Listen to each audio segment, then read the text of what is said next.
राधे राधे सभी को। Welcome to my channel. आज के इस वीडियो में हम बात करेंगे कॉमन मिस्टेक्स जो ट्रांसप्लांट के पहले बहुत सारे पेशेंट्स करते हैं। पहले तो बहुत सारे पेशेंट्स डर जाते हैं, बहुत सारे लोग डर जाते हैं कि मेरा ट्रांसप्लांट होने वाला है, चाहे वो किडनी ट्रांसप्लांट हो, लिवर ट्रांसप्लांट हो या कोई भी बॉडी का ऐसा ट्रांसप्लांट हो। मुझे इंस्टाग्राम पे और यूट्यूब पे कमेंट्स और इंस्टाग्राम पे मैसेजेस भी आते हैं कि भाई मेरा ट्रांसप्लांट होने वाला है, तो मुझे डर लग रहा है। क्या होगा, कैसे होगा, डॉक्टर्स क्या करेंगे, कैसे करेंगे? तो ये सारी चीज़ों के बारे में हम बात करेंगे कि मेरा एक्सपीरियंस कैसा था, कि मेरा एक किडनी ट्रांसप्लांट पहले हो चुका है 2013 में। तो वो एक्सपीरियंस मेरा कैसा था, ट्रांसप्लांट के पहले मैंने क्या-क्या प्रिकॉशंस लिए थे, डॉक्टर्स के साथ क्या-क्या बात हुई थी, और क्या-क्या मेडिकेशंस और जितनी भी प्रोसेस होती है ट्रांसप्लांट के लिए और मेंटली भी खुद को कैसे प्रिपेयर किया जाता है ट्रांसप्लांट के लिए, उसके बारे में ये वीडियो में हम बात करेंगे। तो ये बात है अगस्त 2013 की, जब मेरी तबीयत बहुत ज़्यादा खराब हो गई थी। मुझे किडनी का प्रॉब्लम था और किडनी फेलियर हो रहा था कि क्रिएटिनाइन बहुत ज़्यादा बढ़ गया था। मैं आई थिंक 19 इयर्स का था 2013 में, और कॉलेज भी मुझे जाने का मन नहीं हो रहा था और बहुत सारे प्रॉब्लम्स हो रहे थे क्योंकि बॉडी बहुत वीक हो गई थी। तो अगस्त 2013 2 अगस्त थी, मुझे अभी भी याद है कि हमने फिर एकदम खराब हो गई थी, वो रात थी 2 अगस्त की, और तबीयत एकदम खराब हो गई थी। मतलब पानी बॉडी में जब भर जाता है ना, उस टाइम पे पता नहीं था कि पानी बॉडी में भर रहा है। तो मुझे ब्रीथिंग प्रॉब्लम्स हो रहे थे, कॉफिंग हो रही थी, फीवर आ रहा था, पूरा बॉडी पेन हो रहा था, पूरा बॉडी पेन, मतलब बहुत ज़्यादा। तो हम लोग ने फिर डिसाइड किया कि अभी हमें हॉस्पिटल जाना ही पड़ेगा। वो जो मेरे करंट डॉक्टर हैं, वो मलाड में है, मुंबई में। तो हमने डिसाइड किया कि हम वहाँ पे जाएँगे नेक्स्ट डे और उनसे मिलेंगे और देखेंगे कि आगे का क्या प्रोसीजर कर सकते हैं। तो जैसे ही हम उस डॉक्टर के पास गए, डॉक्टर ने मुझे तुरंत डायलिसिस पे डाल दिया, और डायलिसिस में डालने के बाद मुझे थोड़ा-सा बेटर फ़ील हुआ बॉडी में। लेकिन बॉडी इतनी ज़्यादा वीक हो चुकी थी कि तुरंत ट्रांसप्लांट करना बहुत ही इम्पोर्टेंट था। और सब फैमिली में सबके मैचेस करना स्टार्ट किए कि किसके सबसे ज़्यादा मैच हो रहा है मेरे बॉडी के साथ। तो फर्स्ट प्रोसीजर ये होता है, और ये प्रिकॉशन लेना पड़ता है कि जिस किसी के भी साथ आप ट्रांसप्लांट के लिए जा रहे हो, जो भी आपका डोनर है, वो डोनर के साथ आपकी किडनी का ट्रांसप्लांट हो रहा है, तो वो सारे ब्लड ग्रुप्स, सारे टिश्यूज़, सारे रिपोर्ट्स जितने भी हैं वो मैच होने चाहिए। ऐसा नहीं है कि 80% मैच हो रहा है तो हम ट्रांसप्लांट कर लेते हैं, कि 85-90% भी अगर मैच हो रहा है तो ट्रांसप्लांट कर लेते हैं, नहीं। एटलीस्ट 95 से 98% के ऊपर दोनों किडनीज़ मैच होनी चाहिए। वो सामने वाले की किडनी, जो डोनर है उसकी किडनी, और आपकी, आपके बॉडी की जो टिश्यूज़ है या जो भी आपके ब्लड सैंपल्स है, जो भी रिपोर्ट्स है, वो सारे मैच होने चाहिए एटलीस्ट 95 टू 98% से ज़्यादा, तो ही आप ट्रांसप्लांट के लिए जाइए। सेम अप्लाइज़ टू लिवर, कि अगर आप जितना भी क्लोज़ हो आपके रिलेटिव, लेकिन अगर आपके जो टिश्यूज़ है, जो ब्लड ग्रुप है, वो अगर मैच नहीं हो रहे हैं, तो ट्रांसप्लांट के लिए मत जाइए, क्योंकि ट्रांसप्लांट तो हो जाएगा, डॉक्टर्स अपना काम कर लेंगे, लेकिन बॉडी एक्सेप्ट नहीं कर पाएगी, बॉडी रिजेक्ट कर देगी और वो ट्रांसप्लांट ज़्यादा दिन चलेगा नहीं।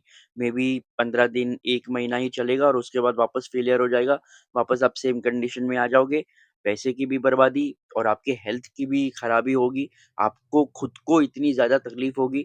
तो ये सारी चीज़ों का ध्यान रखना कि अगर डोनर का जो टिश्यूज़ है, जो ब्लड ग्रुप है या जो भी रिपोर्ट्स है, वो अगर आपके साथ 95 से 98% से ज़्यादा मैच हो रहा है, तो ही आप ट्रांसप्लांट के लिए जाइए।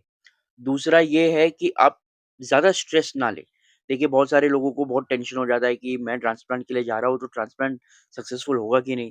क्योंकि डॉक्टर्स है ना, एक फ़ॉर्मेलिटी के लिए एक साइन करवाते हैं कि अगर ऑपरेशन के दौरान अगर कुछ हुआ तो हमारी ज़िम्मेदारी नहीं है, ये है, वो है, ऐसे करके एक फ़ॉर्म साइन करवाते हैं और लास्ट में आपका साइन ले लेते हैं। तो इससे बहुत लोगों को ये होता है कि यार, डॉक्टर्स ने तो ऐसा साइन करवा दिया, तो अब क्या होगा? वो सिर्फ़ एक फ़ॉर्मेलिटी होती है। उसमें ऐसा कुछ भी नहीं होता है कि अगर आपने वो साइन कर लिया तो डॉक्टर्स अपने ज़िम्मेदारियों से मुक्त हो जाएँगे और डॉक्टर कुछ भी ऑपरेशन करेंगे, नहीं। सारे के सारे डॉक्टर्स जो होते हैं, सारे फ़िज़िशियन्स होते हैं, सर्जन्स होते हैं, जो भी ऑपरेशन थिएटर में मौजूद होते हैं, वो एकदम एक्सपीरियंस्ड होते हैं और बहुत ही बढ़िया अपना काम करना बहुत अच्छे से जानते हैं। वो जो साइन आपसे करवाते हैं ना, वो सिर्फ़ एक फ़ॉर्मेलिटी होती है। चाहे आप माइनर सर्जरी के लिए जाओ, अगर आपको कहीं पे लग गया हो, फॉर एग्ज़ाम्पल सर में लग गया हो या कहीं पे लग गया हो और आपको स्टिचेज़ लेना हो, तो वो स्टिचेज़ लेते टाइम भी आपको वो साइन करवाएँगे कि ये सर्जरी आपके भरोसे हम कर रहे हैं और आपकी परमिशन से कर रहे हैं। तो ये एक माइनर हो या मेजर हो, ये एक फ़ॉर्मेलिटी होती है, जो फ़ॉर्मेलिटी हमको करनी होती है। उससे ज़्यादा ये चीज़ नहीं होती, तो इससे घबराना नहीं है, इससे ज़्यादा स्ट्रेस नहीं लेना है। और जितना ज़्यादा आप स्ट्रेस लोगे, जितना ज़्यादा आप टेंशन में आओगे, उतना आपका बीपी हाई होगा, उतना आपको बॉडी में अलग-अलग टाइप की रिफ्रैक्शंस होंगे। तो जितना ज़्यादा बॉडी में चेंजेज़ होगी, क्योंकि रिपोर्ट्स के विपरीत अगर कुछ बॉडी में हुआ, जो रिपोर्ट्स भी नहीं डिटेक्ट कर पा रहे, तो प्रॉब्लम्स हो सकती है। इसलिए ज़्यादा स्ट्रेस लेने की ज़रूरत नहीं है, पहली बात तो कि मेरा ट्रांसप्लांट होने वाला है या मेरा ऑपरेशन होने वाला है, क्या होगा, कैसे होगा? कुछ नहीं, आपको तो पता भी नहीं चलेगा, क्योंकि एनेस्थीसिया जब दे देते हैं, उसके बाद सीधा हम ऑपरेशन के बाद ही उठते हैं। तो उसका कोई भी प्रॉब्लम नहीं है, कोई भी ऐसी चीज़ नहीं है जो आपको टेंशन लेने की है। आपको सिर्फ़ इतना ध्यान रखना है कि आपके बॉडी में कुछ भी हो, 7 दिन में या 10 दिन में अगर आपका ट्रांसप्लांट हो रहा है और आपके बॉडी में आपको सर्दी-खाँसी भी हो रही है, तो भी आप जाके डॉक्टर को दिखा दीजिए कि आप इन्फॉर्म कर दीजिए कि मेरे को सर्दी-खाँसी है, क्योंकि उस हिसाब से डॉक्टर अपने आप को प्रिपेयर करेंगे, आपके मेडिकेशंस प्रिपेयर करेंगे, ऑपरेशन का जो प्रोसीजर होता है वो प्रिपेयर करेंगे, जो भी बॉडी में चेंजेज़ आता है उसके हिसाब से। तो पहली बात तो ये है कि आपके टिश्यू सारे मैच होने चाहिए डोनर के साथ, आपके ब्लड ग्रुप्स और आपके सारे रिपोर्ट्स मैच होने चाहिए। दूसरा है, आपको स्ट्रेस ज़रा भी नहीं लेना है कि मेरा ये हो जाएगा, वो हो जाएगा, ऑपरेशन सक्सेसफुल होगा, नहीं होगा। इसका आप टेंशन मत लो, क्योंकि डॉक्टर्स को अपना काम बहुत अच्छे से आता है। डॉक्टर्स कभी भी आपको ये पहले की बात थी कि किडनी ट्रांसप्लांट या कोई भी ऐसा ट्रांसप्लांट है वो बहुत बड़ी बात हो गई है। अब ऐसा कुछ नहीं है, अभी तो ट्रांसप्लांट एकदम आराम से और एकदम अच्छे से हो जाता है, कोई भी प्रॉब्लम नहीं होती है। और तीसरी चीज़ ये है कि आपके बॉडी में कोई भी आपको चेंजेज़ लग रहे हैं, जैसे अगर आपको फ़ीवर आ रहा है या आपको सर्दी-खाँसी हो रही है, भले ही माइनर हो, भले ही आपको ज़्यादा उसमें प्रॉब्लम ना दिख रहा हो, आपको ना दिख रहा हो, लेकिन फिर भी आप डॉक्टर को इन्फॉर्म ज़रूर करना, ताकि वो उस हिसाब से अपना सारा जो प्रोसीजर है, अपना सारा जो प्रोसेस होता है ट्रांसप्लांट का, ऑपरेशन का, वो सारा एकदम उस हिसाब से प्रिपेयर करें। नेक्स्ट थिंग ये है कि अगर आप अल्कोहल पीते हो या आप स्मोकिंग करते हो, क्योंकि बहुत सारे लोगों को ये आदत होती है, बहुत पहले से आदत होती है और वो छोड़ नहीं पाते किसी भी कारण की वजह से। तो अगर आप स्मोक कर रहे हो या अगर आप अल्कोहल ले रहे हो, तो उसे तुरंत बंद कर दीजिए। और ट्रांसप्लांट के पहले, अगर आपका ट्रांसप्लांट होने जा रहा है, चाहे कोई भी ट्रांसप्लांट हो, माइनर हो या मेजर हो, उसके पहले आप अल्कोहल को और सिगरेट को आप छोड़ दीजिए। क्योंकि बीपी में जो आपका ब्लड प्रेशर होता है, वो अल्कोहल और स्मोकिंग दोनों बहुत ही ज़्यादा अफ़ेक्ट करते हैं।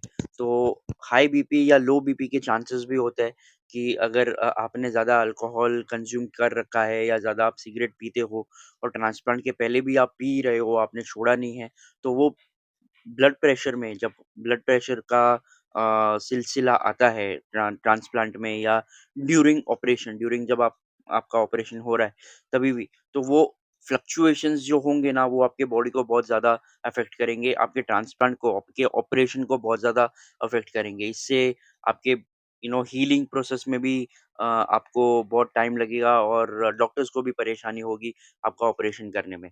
तो वो तो डॉक्टर्स ही आपको सजेस्ट कर लेंगे कि अगर आप अल्कोहल ले रहे हो या स्मोकिंग कर रहे हो, तो आप उसे छोड़ दीजिए। नेक्स्ट थिंग ये है कि अगर आपको कोई भी बॉडी में इन्फेक्शंस है, कोई भी मेडिसिन का इन्फेक्शन है या कोई भी ऐसा इन्फेक्शन हो रहा है आपको, तो आप डॉक्टर को इन्फॉर्म कर दीजिए। आप अपने मेडिकल जो कंडीशंस है ट्रांसप्लांट के पहले, वो छुपाइए मत। कि बहुत सारे लोग शर्माते हैं डॉक्टर्स के सामने, कि जो पहली-पहली बार डॉक्टर के पास जाते हैं, तो वो सारी की सारी चीज़ें नहीं बता पाते। हिचकिचाहट होती है, थोड़ा-सा ऑकवर्डनेस होता है and that is fine, no problem. लेकिन हो सके तो जितना भी आपके बॉडी में कोई भी चीज़ हो रही है, कोई भी रोग है या कोई भी इन्फेक्शन है, किसी चीज़ की आपको एलर्जी है, ये सारी की सारी चीज़ें आप डॉक्टर्स को बताना ना भूलें, ताकि डॉक्टर्स प्रिपेयर रहें। जैसे कि पहले आपके ट्रांसप्लांट के पहले, जैसे मैंने एक पहले पॉइंट बोला कि आपको अगर सर्दी-खाँसी है, बुखार है, ट्रांसप्लांट के पहले अगर ऐसा कुछ हो रहा है, तो आप डॉक्टर्स को बता दीजिए। वैसे ही प्री कंडीशन बहुत पहले से अगर आपको किसी चीज़ की एलर्जी है, किसी चीज़ से आपको बॉडी में अफ़ेक्ट होता है और कोई अगर आपको बॉडी में रोग है, कोई भी, नो नो मैटर व्हाट, वो सारी की सारी चीज़ें आप डॉक्टर को बताना ना भूलें, क्योंकि डॉक्टर उस हिसाब से आपका जो मेडिकल ट्रीटमेंट है, वो प्लान करेंगे।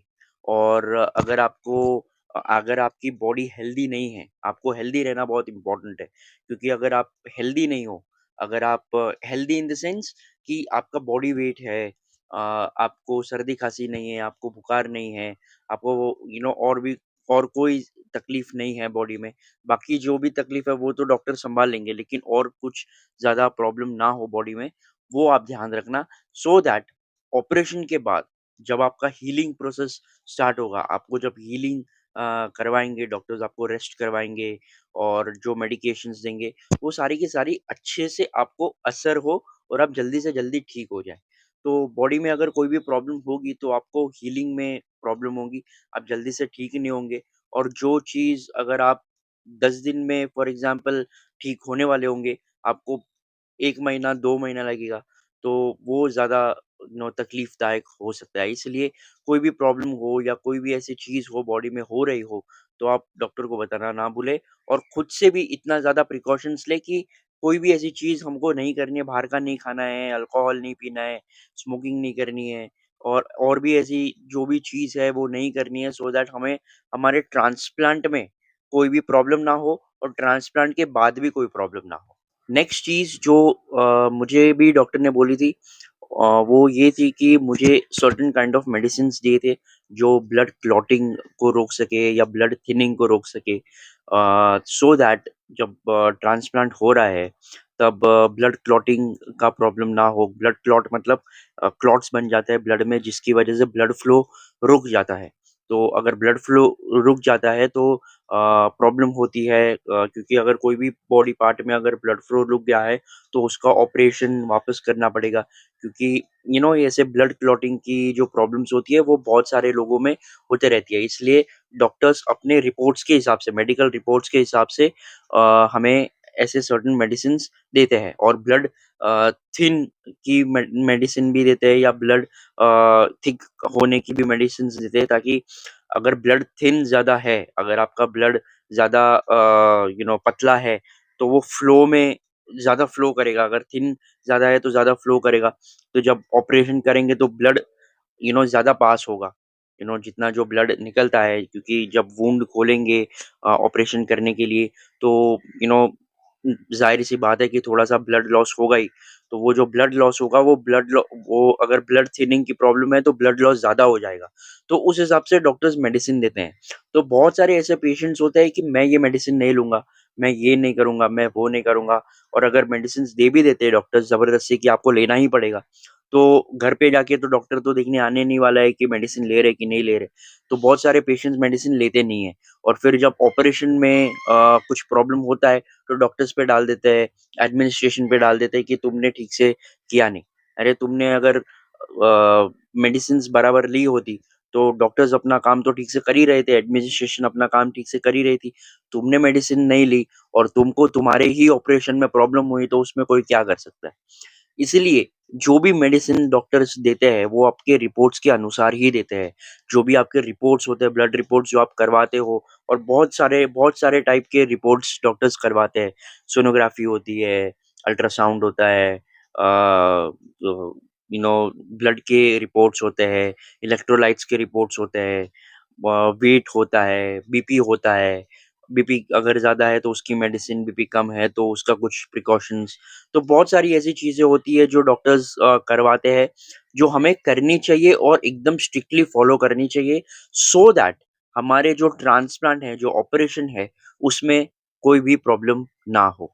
इसलिए डॉक्टर्स की बात सुने, मेडिकेशंस बराबर लें। And last but not the least, जितने भी आपके हेल्थ केयर प्रोफेशनल्स हैं, अपार्ट फ्रॉम डॉक्टर्स, अगर आप हॉस्पिटल में एडमिट हुए हो तो आपके जो नर्सेज़ हैं वो आपको अगर कुछ बोल रहे हैं, जो असिस्टेंट डॉक्टर्स हैं, वो आपको कुछ बोल रहे हैं, कोई प्रिकॉशंस लेने के लिए बोल रहे हैं, अपार्ट फ्रॉम मेडिसिन्स, कि आपको डाइट बराबर करना है, आपको खाना बराबर खाना है, आपको अगर फ्रूट्स अलाउड है तो फ्रूट्स प्रॉपर खाना है, आपको जूस अलाउड है तो जूस सर्टेन काइंड के आपको पीने ही पीने हैं, आपको हेल्दी डाइट मेंटेन करना है, आपको हेल्दी वेट मेंटेन करना है। ये सारे जो प्रिकॉशंस है वो एकदम प्रॉपरली फॉलो करना, क्योंकि अगर ये सारी चीज़ें नहीं की तो बहुत सारे, एंड ट्रस्ट मी, ये होता है, बहुत सारे प्रॉब्लम्स होंगे। और ये बहुत सारे प्रॉब्लम्स आपको अवॉइड करने हैं, क्योंकि जब सर्जरी होती है, कोई भी सर्जरी माइनर या मेजर, अगर आपको छोटी चोट लगी है और उसकी सर्जरी हो रही है, और आप, या आपको कोई बड़ी चीज़ की सर्जरी हो रही है जैसे किडनी ट्रांसप्लांट या लिवर ट्रांसप्लांट, या हार्ट में कुछ प्रॉब्लम हो रही है उसकी सर्जरी हो रही है, तो ये सारी सर्जरीज़ बहुत ही मेजर सर्जरीज़ में भी काउंट होती है। तो माइनर हो या मेजर हो, प्रिकॉशंस लेना, डॉक्टर्स की बातें सुनना, हेल्थ केयर प्रोफेशनल्स की बातें सुनना बहुत ज़्यादा इम्पोर्टेंट है। अगर आपको आपका जो ट्रांसप्लांट का प्रोसेस है वो एकदम स्मूथ करना है, तो आपको एकदम आराम से डॉक्टर्स की बातें सुननी पड़ेगी और उनको फॉलो करना पड़ेगा। तो ही आपका जो ऑपरेशन है वो एकदम स्मूथली होगा, वरना आपको बहुत दिक्कतें आ सकती है। और ये मैं एकदम खुले इससे बोल रहा हूँ, क्योंकि बहुत सारे लोग बहुत सारे क्वेश्चंस डॉक्टर को ही करते हैं कि इसका मतलब क्या होता है, उसका मतलब क्या होता है, ये ऐसा क्यों हुआ, वो वैसा क्यों हुआ। ये सब की ज़िम्मेदारी आपकी नहीं है। आपकी ज़िम्मेदारी ये है कि आप अपने आप को मेंटेन रखें, अपना डाइट फ़ॉलो करें, आपकी मेडिसिन्स फ़ॉलो करें और बाकी डॉक्टर्स पे छोड़ दें, बिकॉज़ दे आर डॉक्टर्स। उन्होंने बहुत सारे ऑपरेशंस पहले भी किए हुए हैं और बहुत सारे केसेज़ भी हैंडल किए हुए हैं। So probably they are much more experienced than you. So बस उनकी बातें सुनिए, उनको उनके इंस्ट्रक्शंस फ़ॉलो करिए, और अगर कुछ डाउट हो तो उनको पूछिए। अगर आपको कुछ प्रॉब्लम हो रहा है तो उनसे बात करिए, सब कुछ ठीक हो जाएगा। एंड मोस्ट इम्पोर्टेंटली कि स्ट्रेस मत लीजिए, फ्रीक आउट मत होइए, टेंशन मत लीजिए। मेरा ट्रांसप्लांट एक बार हुआ था, और ट्रस्ट मी, आप किसी से भी अगर आप मुझे जानते हो, मेरे जान-पहचान में हो, या कभी भी अगर मुझसे मिलोगे, मेरे साथ जो भी होगा उससे भी आप पूछ सकते हो कि मैं जब 2013 में 19 साल का था, और जब मैं ऑपरेशन थिएटर में जा रहा था, मुझे स्ट्रेचर में लिटाकर जब लेके जा रहे थे, तब मैं हँसते-हँसते जा रहा था। मेरे माथे पे या मेरे फेस पे कोई भी टेंशन या कोई भी स्ट्रेस नहीं थी, और डॉक्टर खुद हैरान थे कि यार इतने सारे मैंने ऑपरेशन किए हैं, उसमें ये फर्स्ट पेशेंट मैंने देखा जो हँसते-हँसते ऑपरेशन थिएटर में जा रहा है और उसको कोई टेंशन ही नहीं है। क्योंकि टेंशन लेने से कुछ नहीं होने वाला। टेंशन लेने से ऊपर से आप अपनी और डॉक्टर्स की, दोनों की परेशानियाँ बढ़ा दोगे। तो स्ट्रेस तो आपको लेना नहीं है, ज़रा ज़रा भी स्ट्रेस मत लेना कि कोई प्रॉब्लम होगी या कुछ ऐसा होगा, कुछ वैसा होगा, कुछ नहीं होगा। आपको बस रिलैक्स्ड अपने आप पे भरोसा रखो कि आप एकदम फिट हो, और ऑलमाइटी पे भरोसा रखो कि वो है, वो सब सँभालेंगे, आपको कोई टेंशन नहीं लेना है। और डॉक्टर्स है जो एक्सपीरियंस्ड है, वो एकदम अच्छे से आपका सारा चीज़ हैंडल कर लेंगे। तो ये सारी चीज़ें थी जो मैंने एक्सपीरियंस की थी, और बहुत सारे लोग मुझे क्वेश्चन भी पूछते हैं, जैसे कि मैंने कहा कि ट्रांसप्लांट होने वाला है तो क्या होगा, कैसे होगा, ये है, वो है। तो आई होप मैंने इस वीडियो के माध्यम से बहुत सारे आपके क्वेश्चन्स के आंसर दे दिए होंगे, और भी अगर कुछ आपको लग रहा है जिसका आंसर मुझे देना चाहिए, तो आप प्लीज़ कमेंट सेक्शन में मुझे बताना, और इंस्टाग्राम पे भी मुझसे कनेक्ट होइए, हम वन टू वन भी बात करेंगे इंस्टाग्राम पे। और precautions to be taken after kidney transplant और लिवर ट्रांसप्लांट और एनी काइंड ऑफ ट्रांसप्लांट, कि आपको किस टाइप के प्रिकॉशंस लेने चाहिए, उसके बारे में भी हम नेक्स्ट वीडियो में बात करेंगे। तो सब्सक्राइब कर लेना, फॉलो कर लेना, सो दैट आप मेरी वीडियोस को मिस ना करें। और ट्रांसप्लांट, ये जो बात हुई वो ट्रांसप्लांट के पहले की हुई, कि आपको ट्रांसप्लांट के पहले क्या-क्या प्रिकॉशंस लेने हैं। अब ट्रांसप्लांट के बाद क्या प्रिकॉशंस लेने हैं, उसके बारे में हम नेक्स्ट वीडियो में बात करेंगे। तो सब्सक्राइब ज़रूर करना और फॉलो ज़रूर करना। तो बस ये थी आज की वीडियो। आई होप आप लोगों को ये वीडियो पसंद आई होगी। पसंद आई हो तो प्लीज़ अपने फ्रेंड्स एंड फैमिली के साथ ज़रूर शेयर करना, लाइक करना, और अपने थॉट्स कमेंट में छोड़ देना। मिलते हैं अगले वीडियो में, तब तक के लिए हरे कृष्णा, ओम नमः शिवाय, हर हर महादेव।